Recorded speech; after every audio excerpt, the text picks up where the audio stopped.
మీరు చెప్పారు. అవును కథ తేలాలంటున్నా. ఆ కమిటీ రావాలి, విచారణ జరపాలి.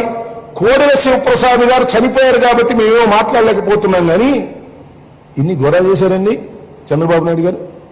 పైగా ఇంకొక మాట మాట్లాడుతున్నారు. కోడెల శివప్రసాద్ గారు ₹1,00,000 ఫర్నిచర్ తీసుకుంటే దాని మీద కేసు పెట్టి 409 కేసు పెట్టి ఆయన అరెస్ట్ చేశారని. ఏం మాట్లాడుతున్నారు మీరు? నాకు అర్థం కాలేదు. ₹1,00,000 ఫర్నిచర్ అది.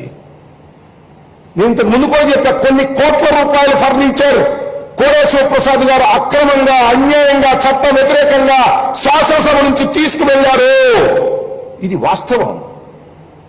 ఈ వాస్తవాన్ని మీరు కప్పిపుచ్చేందుకు ప్రయత్నం చేస్తున్నారని ఒక చిన్న ఉదాహరణ చెప్తా, ప్రజలకు అర్థమయ్యే విధంగాను. చంద్రబాబు నాయుడు గారికి అర్థమైనా కూడా అర్థం కానట్టు నటిస్తారనుకోండి. ఒకటే చెప్తున్నా, పోయిన శాసనసభలో అంటే హైదరాబాదులో ఓల్డ్ శాసనసభ అంటే ఎన్టీ రామారావు గారు కొత్తగా వచ్చి కట్టినటువంటి శాసనసభ కన్నా పూర్వం ఉన్నటువంటి శాసనసభ, నిజాం కాలం నుంచి ఉన్న శాసనసభలో ఉన్నటువంటి business advisory committee table, BAC committee table ఎక్కడుందండి? వాళ్ళ ఎక్కడి నుంచి రికవర్ చేశారండి పోలీసు వారు?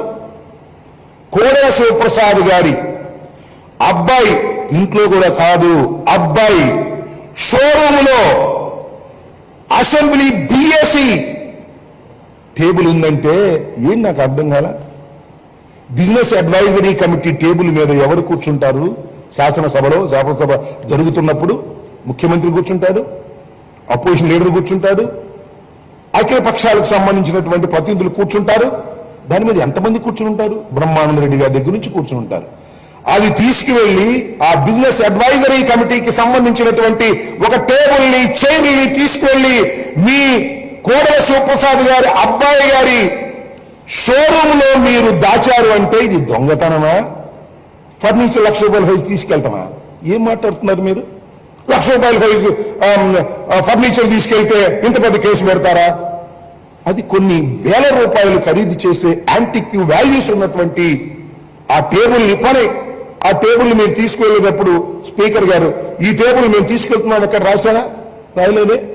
దౌర్జన్యంగా అడ్డగోలుగా తీసుకువెళ్ళినటువంటి టేబుల్ని, ఒక టేబుల్ అంటే ఉదాహరణ చెప్పిన టేబులే కాదు, చాలా ఐటమ్స్ తీసుకువెళ్ళారు. ఇవాళ కూడా ఇంకా ఐటమ్స్ కోడెల శివప్రసాద్ గారి కుమారుడు, వారి కుటుంబ సభ్యుల దగ్గర ఇవాటికి కూడా ఉన్నాయి. అది కూడా రికవర్ చేయవలసినటువంటి పరిస్థితి ఉందని మనం చేస్తున్నాం.